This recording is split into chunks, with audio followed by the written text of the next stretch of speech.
Welcome back to the BAPT 2021 Type Centenary Symposium, Bridging the Gap with Academia. We've got former president of the BAPT, British Association for Psychological Type here, a Chartered Occupational Psychologist from the UK, here to share some of the work on her thesis that she did on neuroticism and vertical development. Thank you, Angelina Bennet. Okay, thanks, Richard. Hi, everyone. Thanks for having this presentation or watching the recording, if that's what you're doing. So yes, I'm Angelina, and it seems like a very long time ago now. It was 2011 when I completed it. I did a professional doctorate in occupational psychology. And what I'm going to do today is not only just share some of the insights from the research, but also talk about my experience of having been in an academic setting, trying to do some research with type. So that's the plan, to look at both sides of that process. And the cat has just joined me, and it's a very vocal cat. So if you can hear screaming, that's the cat. So as I said, that I'm going to think about my experiences of undertaking type research. I did the doctorate at London Metropolitan University, and also give an overview of the research, and in particular, which parts of the research respond to some of the criticisms of type. So I've watched most of the other presentations, and the same criticisms are coming up over and over again about the 5-factor model and neuroticism and things like that. So the findings that actually respond quite well to those criticisms, I'll be able to emphasize, and also where some of the findings provide a bit more either empirical or through literature study support for Jung's or Myers's ideas about type development. So that's the plan. So it's been interesting watching some of the other presentations. There's been a lot of talk about whether psychology is an art and a science, and even Mina just saying that, you know, if you can't measure it, does it mean it doesn't exist? And I know Vicky Jo was talking about it as a philosophy, and others have talked about the fact that it's not a strict science, that you know, you can't measure everything. And I'm very much in that field of it's a combination of the two.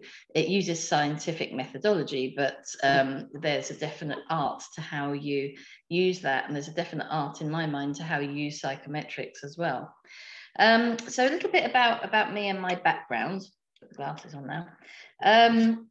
So I went to university at 21 because at the time I didn't think I was the first person in my family to go to university, so it just wasn't something on the list. But I eventually at 21 and developed an interest in psychology, so off I went to do that. And I started off at Manchester Met University. And the basic psychology degree had a personality module, which was one of my favorite ones. And we looked at Eysenck, his model with the neuroticism, psychoticism, and extroversion. We looked at Freud with all the joys that he brings. Little bits more psychodynamics. We looked at Melanie Klein. And then we looked at some behaviorists, so Skinner, Kelly, all that, Skinner and the other guy with the rats, and a bit of Kelly and some humanist theories. Never did Carl Jung get a mention during the whole 3 years, so I was very unaware of his work. So I came out with a psychology degree, no idea who Carl Jung was. I then went to do a master's at UCL, University College London, that was in research methods, because at the time I thought I might want to go into research, and being an INTJ myself, of course, I can't do anything unless I've done a course about it. So I went off to do the research methods course, and it bored me to death. It was very much that picture on the side with the brain and the measure thing. It was all gadgets that measure reaction times, and everything was numbers. And I was in the wrong place. I was really in the wrong place. So I tried to push them to let me do some qualitative research and things, which they sort of recently did. But yeah, I was definitely on the wrong course there. So it's not how I saw psychology. So After that, I worked in the NHS for a while, doing sort of clinical, not clinical psychologist work as such, assistant clinical psychologist, but also hands-on working in acute psychiatric, which I absolutely loved and enjoyed. And I tried to get on the clinical psychology course many times, but didn't quite meet their criteria, which was in the South, it was basically you had an Oxford or Cambridge degree, so it transpired. So while I was doing that, some of my other assistant psychology colleagues who were also not getting on the clinical training said, have you looked at occupational? And I thought, that's just all measuring people and tick boxes and checklists and psychometrics. And again, in my mind, it was that horrible boxy categorizing of people, so that I had that sort of layperson's understanding of it.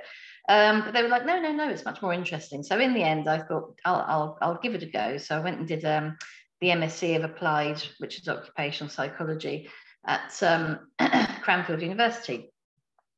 And I really enjoyed it, actually. It was a lovely course, lovely setting.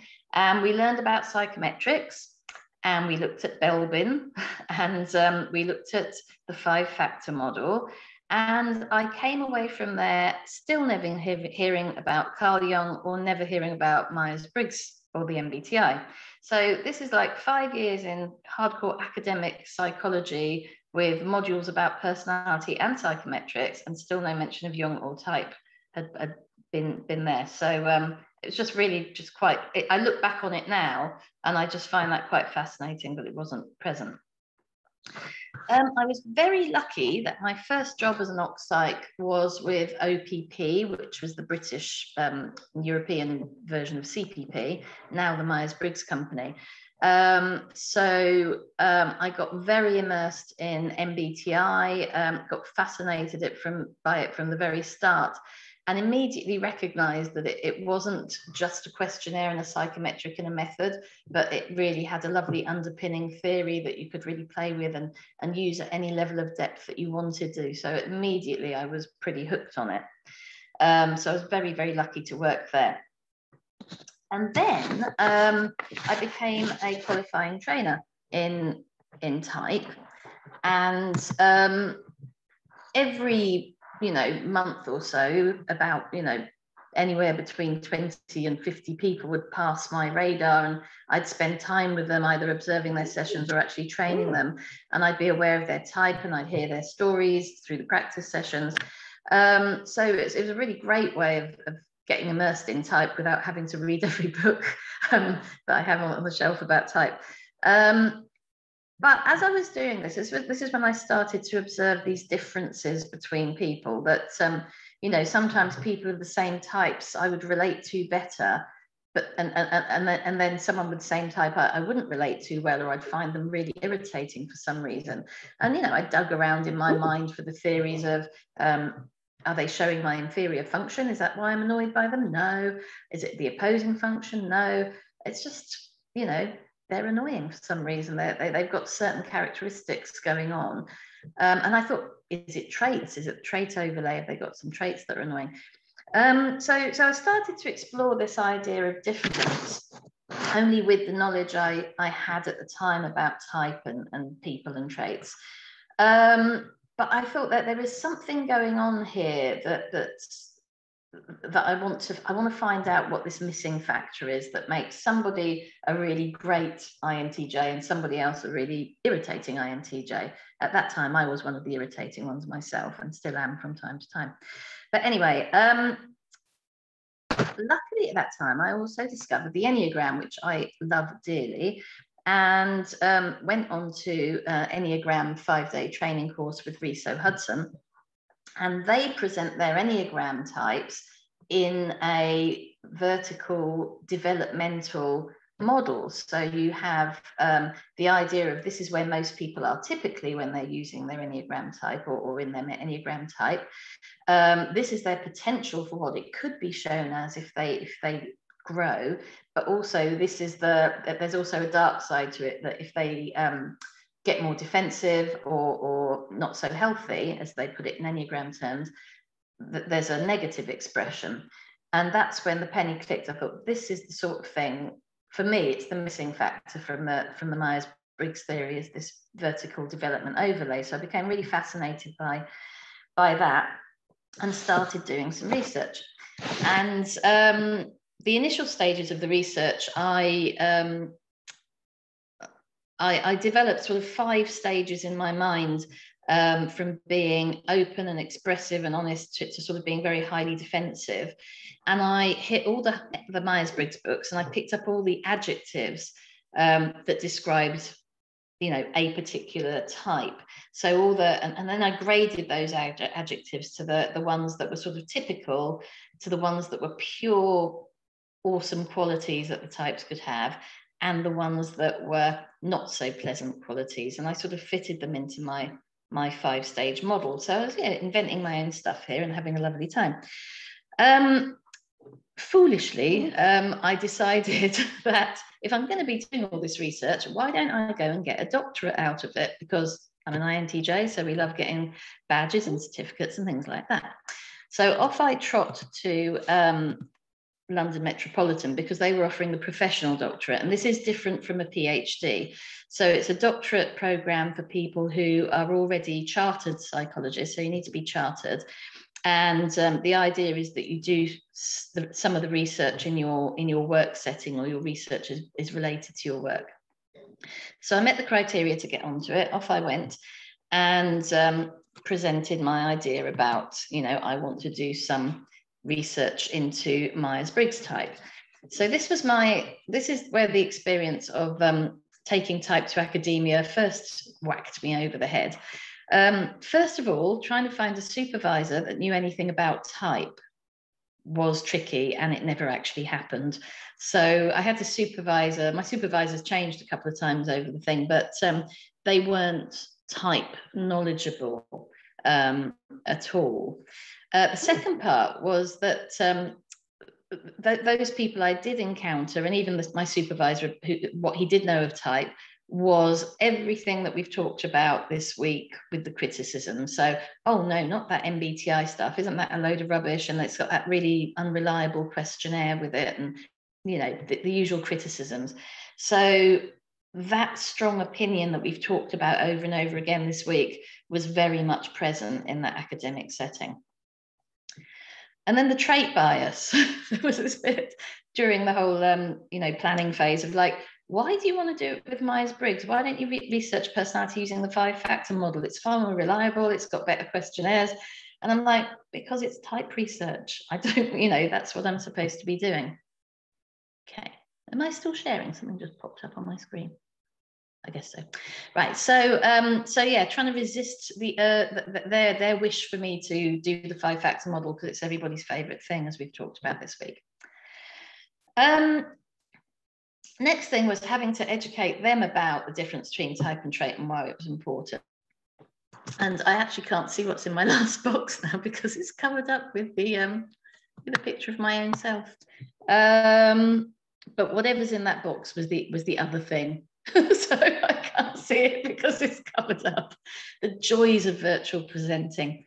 You'll know what it is. So there were various challenges that I met with just even kicking the project off and saying I want to work with type and do this type research. Right, let's see what I can't see on the next slide. So my first attempt, I thought a PhD was something where you could just let rip, have your own thoughts and be original. Again, another little INTJ trip that I went on. And so my first attempt at doing this was to sort of pull together loads and loads of research. And being an INTJ, it went everywhere. I've learned restraint since then. But it was like, there's type, there's development, there's emotional intelligence, there's spiritual awareness, there's this, there's that. So I wrote this massive, unwieldy, hundreds of pages thing that in my mind made complete sense. But looking back on it now, it was just a nightmare. And I showed it to the supervisor, and here comes the next part. It's like, no, this isn't a philosophical thing. It's a professional doctorate. So it needs to be at least partly quantitative. My heart sank. I've done so much quantitative research in my life. I was like, really, again? So I was a bit disappointed with that it had to be quantitative. And I thought, how can I get something quantitative into this idea I've been brewing? The other thing was I can't make up my own 5-stage theory of development. Any theories I use have to be already established. And then any questions I'm going to ask or questionnaires I'm going to use need to be established ones. So of course, I'm there tearing my hair out thinking, how does anybody ever invent anything new when this is what academia is throwing at me? So I was really disenchanted, to say the least, with some of this, and pretty much had to start again. So I used some of the stuff I had to make my book, which some of you know, which is a big theoretical trip through type development and type, and looks at these level descriptions. So I used what I'd done for that, but really had to totally rethink what I was going to do for a qualitative study. So I'm going to take, before I tell you what I did do as a qualitative study, I'm just going to take a little aside and tell you some of the things that I found either during the literature review or that had come to my attention that informed this. And again, this is the criticisms of type that we've talked about a lot this week. So criticism number one, type has been oversimplified. And I think, Mina, you said it really nicely in yours, that type's been simplified in a way to make it easy for us to use and access. So in many ways, that's good. And I like the way that you can use it at a very simple level if that's applicable, or you can take a deep dive. But for example, Angelo Spota in his book was saying that, Myers-Briggs, their reinterpretation of Jung's work has made it more the problem of differences. Do you understand other people rather than the opposites and tensions within yourself? And then McRae and Costa, who feature heavily in this presentation, obviously, was saying that it's got an overly positive focus. So it doesn't let you work with the negative aspects of a personality, as trait theories do have some negative connotations depending on where you come out on those wretched things. So there's some criticisms there. And McRae and Costa also comment that it's not a complete theory because it doesn't have 5 parts to it. So that's criticism number one, which I think you're all very familiar with. This second one, again, we've talked about it a lot this week. It doesn't have a neuroticism measure. You know why? Because it's not supposed to have one, but there you go. People who are in the 5-factor model are saying, time and again, we crunch our numbers, we do our factor analysis, and we come up with these 5 traits. And that's absolutely fine. It's nice, but what they don't get is because the 4 Myers-Briggs dichotomies do correlate with everything but neuroticism, they're thinking it's the same thing, and it's really not measuring the same thing. There are some behavioral tendencies you'd find in the 5-factor model that you might expect to see in certain types, but it's just so not the same thing. There are a few, occasionally you find correlations between introversion and neuroticism reported, but they're never that strong and they're not that consistent.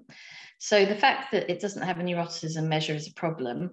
There are some type instruments out there. So for example, the Golden does its type thing, but then has a sort of stuck on 2-part measure of neuroticism.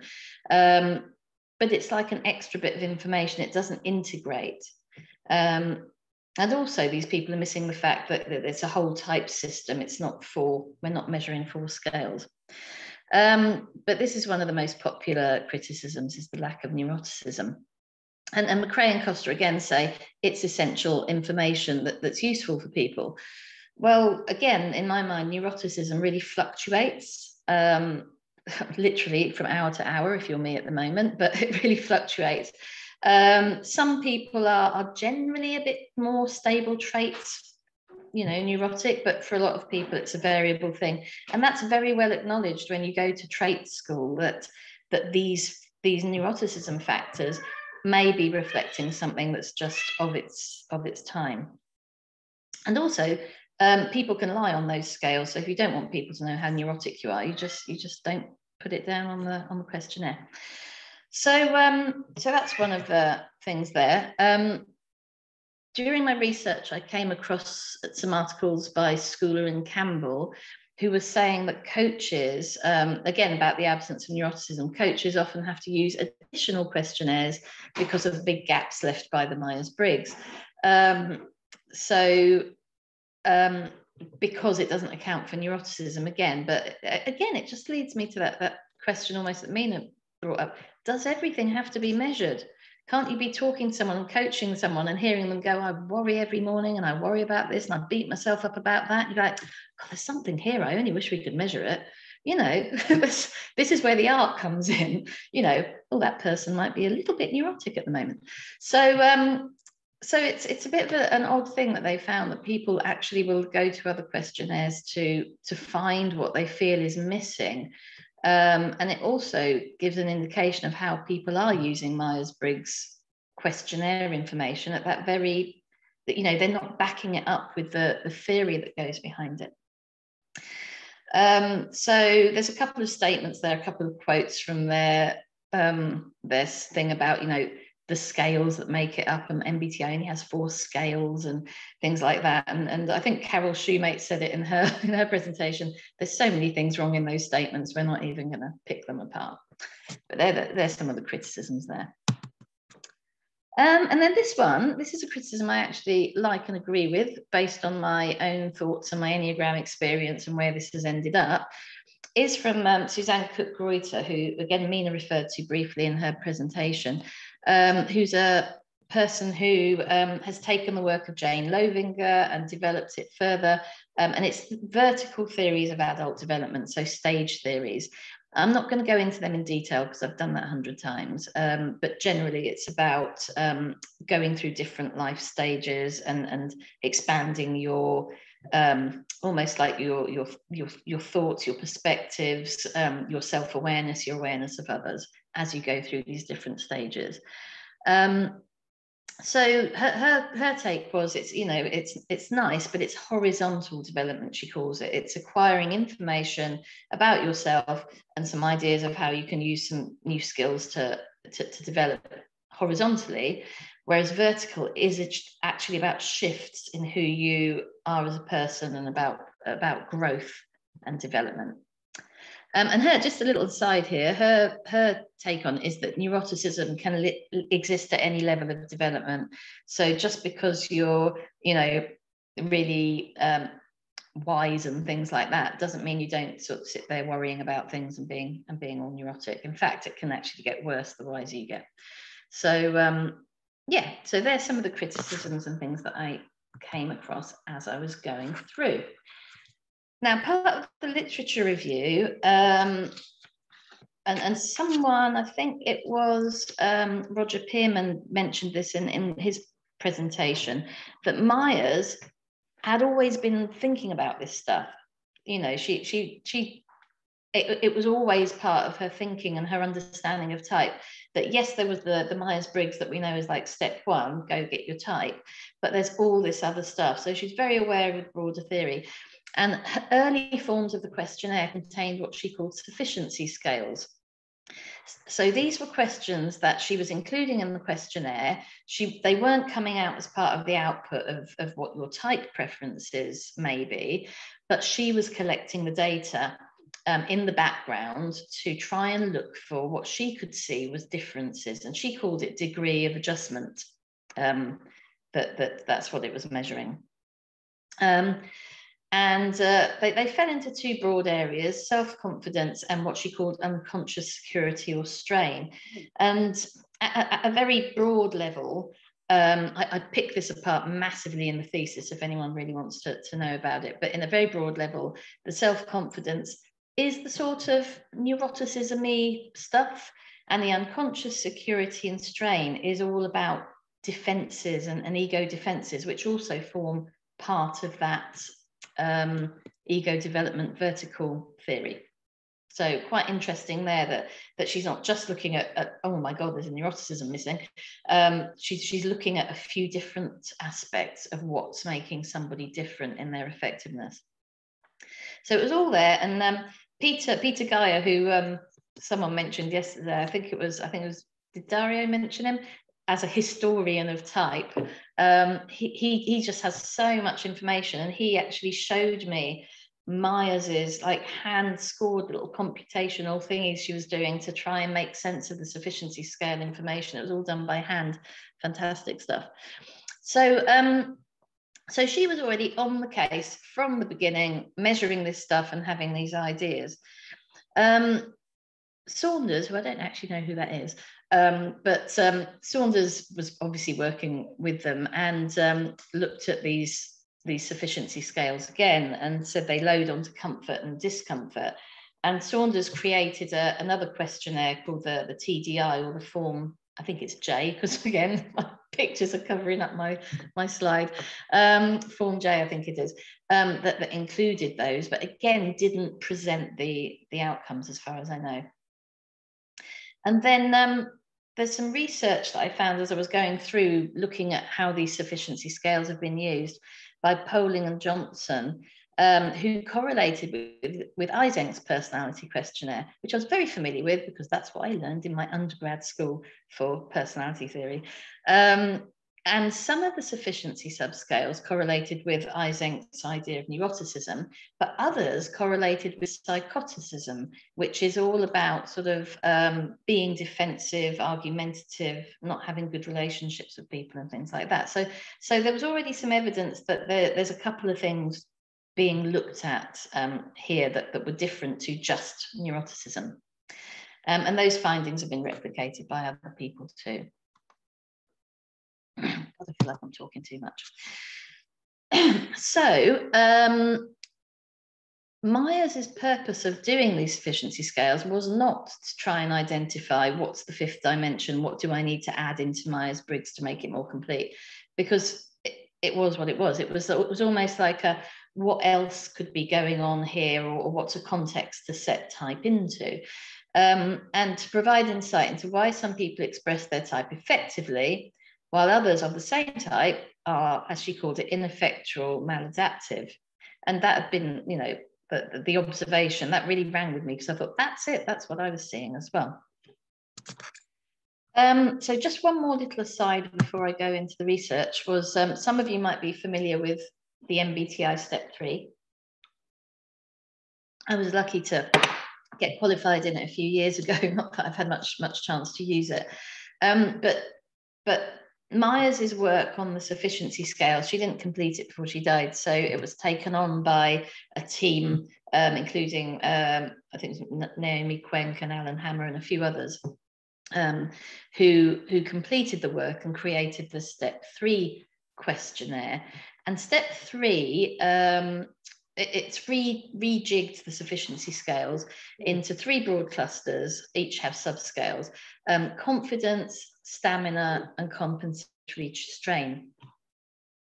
And confidence I sort of see as being the most akin to probably neuroticism. It's got subscales of shyness, worry, dependence, evidence of failure, indecisiveness, and it's how adequate one feels in the face of external and internal difficulties. So that's the definition of it. So it sounds quite neuroticism-y. Stamina, to me, sounds very much like resilience. It's the tendency to go to pieces under pressure or not. So to me, it sounds like resilience, which it can be seen as part of neuroticism, but some people see it as different. And then compensatory strain is quite an interestingly named one. But when I picked into it, this is the one that looks actually like it's possibly most akin to the vertical ego development idea, because it's about resistance, defensiveness, stubbornness, cynicism. And it's defined as unconsciously motivated acts or attitudes that contribute nothing to the solution of the underlying difficulty giving rise to them, but merely ease the discomfort of it. So it sounds very much like a sort of ego defensive way of being. So to me, that's the most aligned to the ego development sort of idea. Okay. So step 3, it's an interesting questionnaire. It doesn't give you scores on these things. So it doesn't say your confidence score is 5 out of 10. What it does is it generates a series of statements based on how you've come out, and it's type specific as well. So it takes into account your type, your step 2 subscales, and how you've responded on these sufficiency scales to say where it thinks you might, how you might be expressing your type, and it poses it as a series of statements and questions to explore. So I really quite like it. It's pretty interesting. It's a nice approach. And it definitely is almost leveling them in terms of this would be a really healthy expression of your type or effective way of using your type. This statement here represents the fact that you might not so much and things like that. So it's nice. But the statement at the bottom of this slide really is quite important, that Myers felt like a person with low confidence, akin to neuroticism, is more of a problem to themselves. They drive themselves nuts. It might not actually show to other people. A person with high compensatory strains, this is the one that's a bit like having a very defensive, not quite so developed personality, is a problem to other people. So she's almost saying that one of them is probably more of an internal thing and might not be observable, whereas the second one is much more about how people relate to each other. So that will come up later. So yeah, pay attention. Right, and then one other quick thing. You hardcore Jungians out there will probably get a bit annoyed by this, but it's a very, very, very brief look at what Jung says about development. Of course, differentiation and individuation were key words for this in his language. And he had 3 types of differentiation.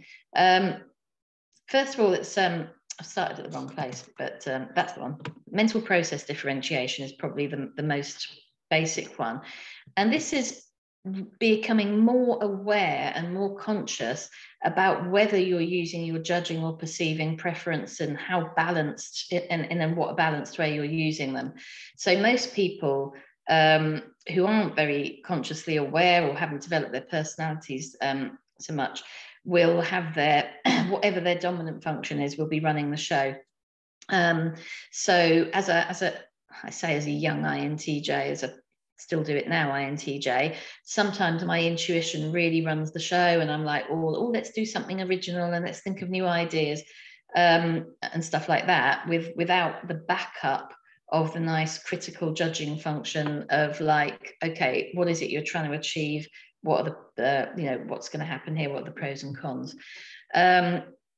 With more awareness, you can sort of stop that and say, okay, let's park the ideas thing and bring in that judging function to critique it. And if you're really being well developed in that, you will sometimes let that second function, that auxiliary function, override your dominant function, kicking and screaming. It will be dragged out of the room. The other one that's up there, preference pair differentiation, is then being a bit more clear about what it is you're actually doing, but also being able to move between them as well. But there's this idea that if you're not very well differentiated in them, they can almost like contaminate each other. So for example, someone who has a thinking preference, but it's not very well differentiated from feeling, might think they're being objective and using logic, but really they might pick the logical bits that mean the most to them or get them what they want or fit with something that's important to them. I do that too. So that's the idea of having undifferentiated functions. And then the last one is the internal differentiation. And this is being aware of the fact that every preference and function has got its positive qualities and its not so nice qualities. So it's being more consciously aware of when you're slipping into the negative qualities of your own type. So as an INTJ, when I'm being stubborn, when I'm thinking other people's ideas are rubbish and things like that, is when I'm slipping into the negative aspects of being an INTJ myself. So they're the differentiation parts. And the idea is we do pull everything apart so we can be more consciously aware of it, have an identity, have an ego, and use it. And then comes the individuation, where actually we soften, we turn down the volume on that stuff and bring up the volume on who we're not, and start to soften, balance, integrate, and individuate and become again, that whole person. So we spend half our life cutting bits away, and then, if we're lucky, some of our life putting it all back together again. And this is where sometimes when people say people have mellowed with age, you know, without knowing type theory or anything, they've just noticed that someone used to have really full on, maybe one-sided characteristics, has softened and become more open to other ideas. So it's out there. It's out there in the normal public domain. Right, so that's all the backup stuff. So let me tell you what I actually did in the research doctorate. This isn't the title of the research doctorate, the title goes on forever. But this is the overarching question that I had in the whole thing, is how can type be used more effectively in developmental coaching? Because my experience from being a trainer and working with type is most things going on with type was let's get people to their best fit, spend ages doing that, maybe do a couple of little exercises between groups or within themselves, read the description, and you're done. Yeah. And really, that's the beginning, is find your best fit. That's the first part of the rest of it. Whereas for some people, it was the end of it. There are a couple of parts to the research. The first one was a focus group. I won't talk too much about this, but I gathered together some of my type practitioner mates who were all pretty experienced in type, and talked about how are they using psychological type in practice, where are the limits to how they can use it in development, and things like that. And, you know, explored that idea of Schooler and Campbell. Do you have to bring in other tools sometimes, and things like that. I'm not going to go into that study, but in a nutshell, type is found to be one of the most used tools by coaches, and that's a study by McDowell and Smearing found that in the survey they did. And all these guys obviously said that they use type a lot. It would be their place of choice to start, which is possibly why I had that question for Mina about how do you bring it into your stuff. And they would probably start explicitly with type. But their things were, yes, it has been oversimplified, so they supported that criticism. It's a little bit too positive sometimes, so where do you go for development? And there was also a lot of talk of the development part is, okay, this is your type, what are you not doing? So as an INTJ, go off and develop your sensing and feeling functions, you know, when really I'm probably not the best INTJ yet, so let's work on that first, is my take on it. So there were some things that came out of that did support the criticisms, but also for me illustrated the fact that the broader type theory principles weren't being used to get that fuller picture of somebody. It was very much, you're this type, you need to develop your non-preferred functions. And even now, positive psychology says, you know, it's not about developing your what you're not. It's about making the most of what you are and being aware of the things you're not and learning how to manage them. Right, so the second part, which I will go into in a bit more detail, was a RepGrid investigation about what is effective use of types. So with the idea being, okay, if we want to coach people developmentally, we want them to make more effective use of their type and become more effective people. And again, it's echoing some of the language that Myers had used in her work, this effective stuff. So yes, there's me going to the university again saying, right, I'm going to look at effective use of type. And they say, what do you mean by effective? And I'm like, you know, really good, really nice, high functioning, get stuff done. And they're like, no, stop, you have to define it. So in a way, this was one of the advantages of being in an academic setting, was being made to really think about what you were doing, define it, prove it, and not just pick things out of thin air, which is what I tend to do. So that was a benefit of being in that setting. So I'll talk about that study. And then the last bit was, with the quantitative bit kicked in, I finally thought of something to do. And it's about measuring perceptions of effective type use between neuroticism and ego development. So it's bringing in the criticisms that, you know, is neuroticism the missing factor? Is it important? Or is ego, i.e. vertical development, part of it? I already had my mind made up because I'd already done the thing and written the book, but, you know, N, start with the end, work backwards. So it was quite nice, actually. It wasn't nice at the time, it was painful, but in retrospect, it was nice to get the backup for what I'd sort of theoretically proposed anyway. So now I could prove it. So let me show you what I did. So the rep grid, defining effectiveness in use of type. The rep grid technique, if you're not familiar with it, is an interview technique. So I had 7 experienced type practitioners, and 7 is okay number for rep grid, because it's a sort of semi-qualitative, quantitative-ish technique, but you basically interview somebody until you run out of things to talk about. And what these people are asked to do is think of what we call the elements. So come to me with in mind 2 people who you think use their type very effectively, 2 who use their type very ineffectively, and someone who 2 people that you think are average. You know, they're okay, sometimes good, sometimes bad, bit here, bit there. So they're the elements. So they have to think of these people. You don't have to know who they are or their names or anything. And you put them into the grid in order. And then what you do is you pick things out in 3s. So you say, okay, the 2 who are effective, compare it to one of the people who's ineffective. What is the difference between those 2 people and that one person? And then you pick a different group of 3. So you might even say, pick from the people who are effective, 1 medium and 1 not effective, and say, what's the difference between these people that you observe? So it's all about comparing and contrasting, but mixing up the categories in different ways until you really have run out of things to do. And you're collecting their observations of what's different, what separates these people in their mind, why have they put them in those categories. And from this, you elicit what are called the constructs. So you're writing it all down, and you sort of cluster things around until they form constructs. And then, because, again, that's where I would have stopped in my own mind, being an N. I would have thought, okay, I've got my constructs, that will do, make a list of constructs. But no, the university said, come on, we can make this more quantitative and robust. So they got me then to write the constructs that have come out down, go back to the 7 practitioners and say, thinking of your elements again, rate them all on a 1 to 5 scale for each construct of like how they're using them, or how effective they are on that particular construct. So we ended up with some, you know, qualitative data.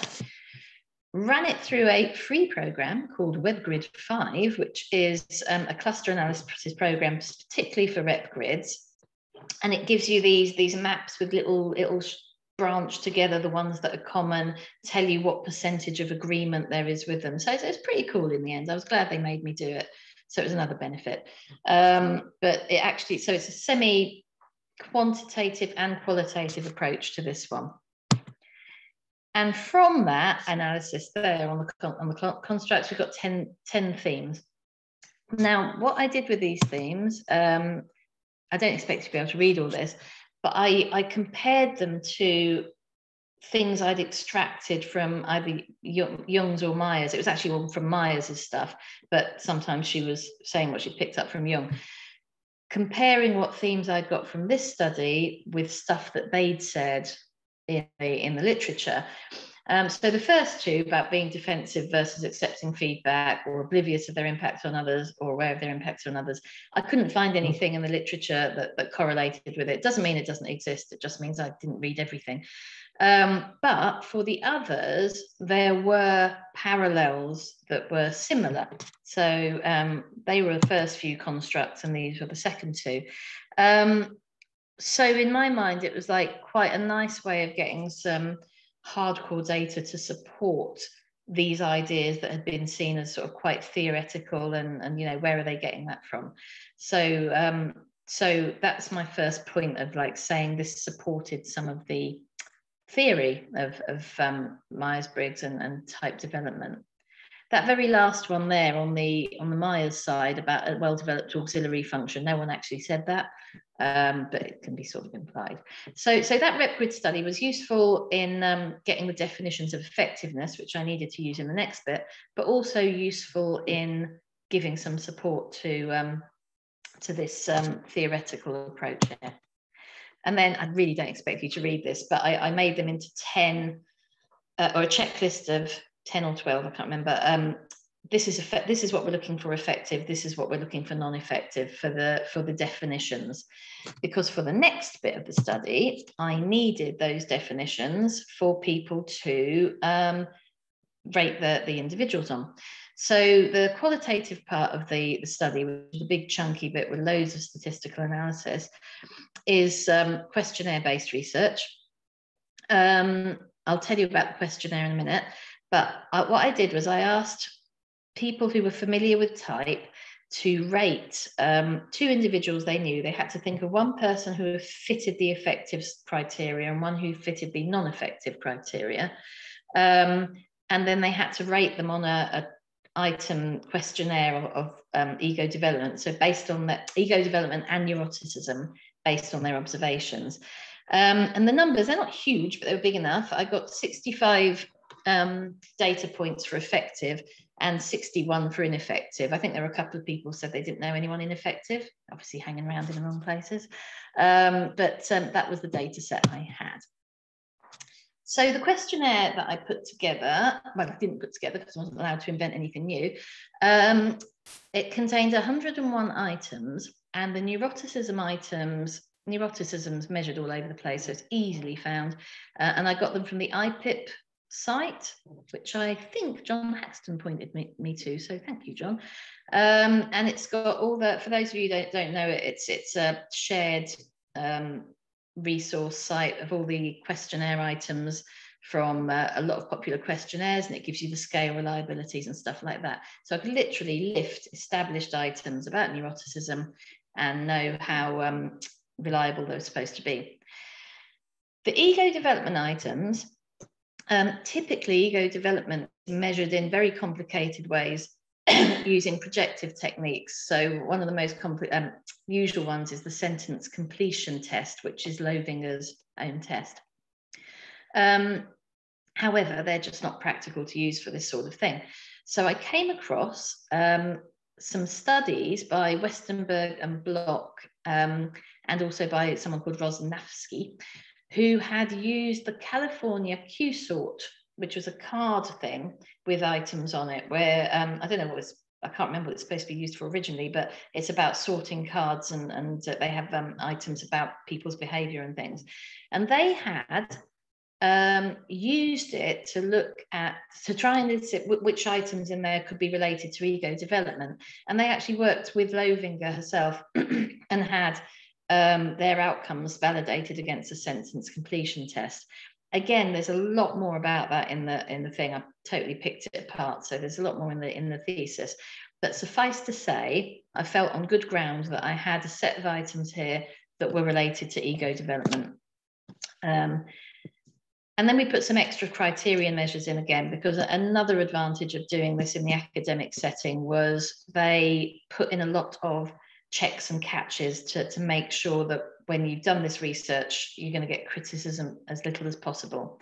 So we had a measure of intellectual openness, again from IPIP, because there's this idea that people who either have intuitive preference or score high on trait openness generally get rated as having higher ego development because it looks like they have, but they might not have.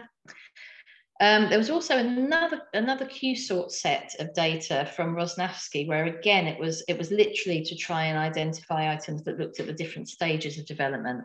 Originally it's a 13-item scale, but I picked 6, but I can't quite remember why now, something to do with bias against type. But 6 of those are in there at a very short scale. And also just narrative descriptions of the ego stages, to say at the end of the questionnaire, which of these descriptions you think best fits the person you've just rated. And then come the hardcore stats. So really did the job on the questionnaire. So all the scales had internal consistency alphas calculated for them, all the subscales, and they all came up really well in terms of internal consistency.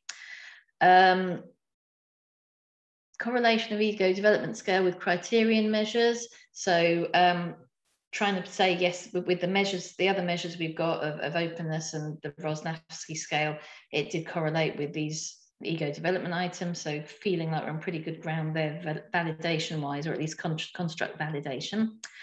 Interscale correlations. So again, I've covered up my stuff, so I'll have to try and remember what it says, but there were negative correlations between ego development and neuroticism. They seem to pull each other apart a little bit.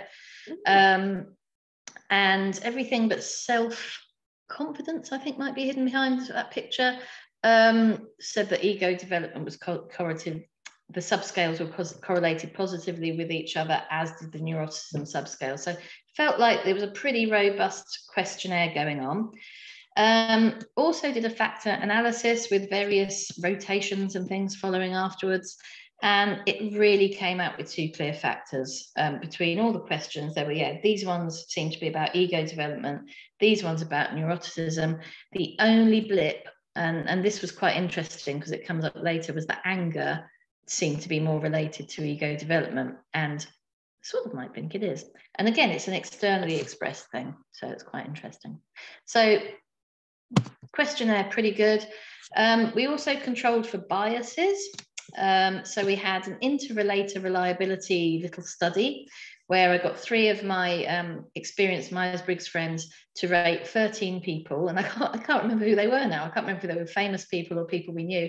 And they had to, again, rate them as effective or ineffective to see if that categorization was consistent. And one other really good thing about having the academic setting was one of my supervisory team, not interested in personality or anything about that, but an absolute stats genius. So he helped me find all the right tests and taught me through them to do this, and came up with this thing called the Kappa statistic, which measured the inter-rater reliability, and they all came up as really good. So there was consistency in how people were using those effectiveness or ineffectiveness perceptions. I had an idea that perhaps people were saying, yeah, this person's ineffective because they're not me. So I looked at 3 possible conditions of bias. So one of them would be if the person you're rating had your inferior function in their type as a dominant. The other one was the opposing function, as BB calls it. So it's your dominant, but done in the opposite orientation, the opposite world, so extroverted or introverted. And then if they had opposite functional pairs, so basically they're someone that has always talked a completely different language to you and you don't know what they're on about. So they were the 3 bias conditions we explored, and we made a dissonance scale to look into it and entered it into the regression equation, and it was fine to have no influence. So there was no bias of type. People really were seeing the ineffective and effective according to the criteria. And then the bias towards the intuition preference, intuitives weren't scored significantly highly on the ego development scale. There's a little star there because in some ways they were and in other ways they weren't, but the overall most telling statistical test said that they weren't. So I was quite happy that the test was unbiased, the study unbiased. God, look at the time. And then the big thing, to actually explore the differences between the group and answer the hypothesis questions. Is there a difference between effectiveness and ineffectiveness on ego development or neuroticism? We used the manovers to do that. And there were significant differences on all scales and subscales of ego development between the 2 groups. So ego development was very much a splitting factor on there. And we threw them, make it sound easy, put all this stuff into logistical regressions to see what things are predicting effectiveness. And ego development came up as a predictor, and in particular, certain subscales of it, like psychological mindedness was one and a few others. Again, all the details are in the thesis. So even though there was, I mentioned earlier that there was a negative correlation between ego development and neuroticism, so they were sort of separating out and they factor analyzed differently. The other statistical tests did not show that a significant difference between them in terms of one of them sitting in effectiveness and one not. which in turn gives support to Cook-Greuter's idea that neuroticism could exist at any level, even though it was possibly slightly less observable in the affective people. They're probably neurotic, but just know how to keep a lid on it. So, you know, it's all about what was perceived and what was observable. And then there was a question about whether neuroticism somehow moderates ego development.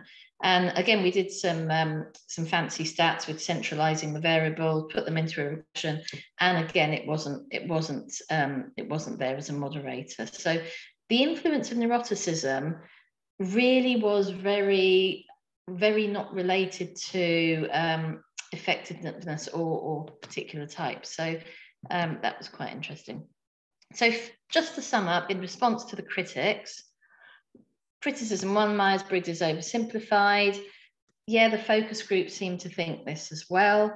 But quite frankly, it's that the popular model and the way it's trained and how far the training goes is fairly simplified. It's very focused on get to best fit, do a few exercises. And it's up to people really to want to go and get that knowledge and take a deep dive into the rest of the theory, because the theory has everything in it. I mean, you know, other people have alluded to the fact it is a complicated theory. It doesn't cover everything, but it covers a lot. It's dynamic, it's fluid, it's not boxy. You can't always quantify it, and it's forever moving, changing. So yeah. And there's also, you know, other depth things that people don't tend to use, like simple type dynamics, cognitive functions. People don't tend to think about the type development very much. And the ideas from step 3, I don't think are particularly widely known out there.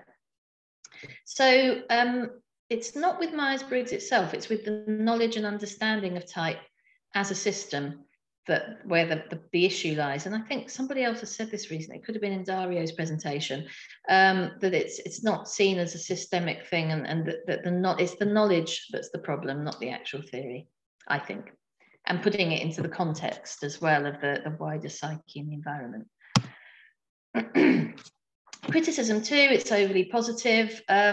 It wasn't until I got hold of it. So Myers was always aware that there was differences in effectiveness. They obviously want to make it positive because they want people to use it and have a nice time with it and not feel judged. So that's all really, really good stuff. And step 3 deals with that in a positive way, in a way that people don't feel judged. You're not scored on how effective you are. You're just presented with some statements. So that's a nice thing in a way, because you know, you don't want to upset people, as trait instruments sometimes can be really, you know, my trait profiles are pretty horrendous. Again, the theoretical stuff, Jung's stages of development, and even his origins of the theory that the problem of type is not saying it should all be positive. It's highlighting the fact that this can be a problem. So again, it's how much knowledge you have. And adding the vertebral development dimension, you can actually see what some of those not so positive things can look like. For example, see the book I wrote called The Shadows of Type. The criticism that it's lacking neuroticism, which is the favorite one of the 5-factor fans. Quite frankly, neuroticism just fluctuates so much and these questionnaires don't really differentiate between something being a stable trait or a state. So sometimes I do question the value of it. And as I said, when you go to trait school, they do teach you to explore them in terms of it could be state, it could be trait, it could be something that's going on at the moment. So yeah, I do sometimes question the obsession with this neuroticism trait because it's so fluid and flexible. The research, I think, here does support that it exists in both ineffective and effective people, because the statistical data didn't see it as a predictor or anything, and therefore it follows that it's likely to be able to be present at any stage of ego development as well. So that supports Cook-Greuter's idea. And this was interesting. I said we would go back to this statement by Myers about the person with low confidence, which is like neuroticism. is a problem to themselves, whereas the compensatory strain, similar to the ego development, is a problem to other people. And the study I did was based on other people's observations of a person. So it's that external perspective of what's showing up, what's perceived, what are we looking at here. So very much the perceived stuff does fall into the ego development arena. The neuroticism, it might be there, it might be not, maybe it's not always as observable. So I think in a way that's a good support for what Myers was saying there.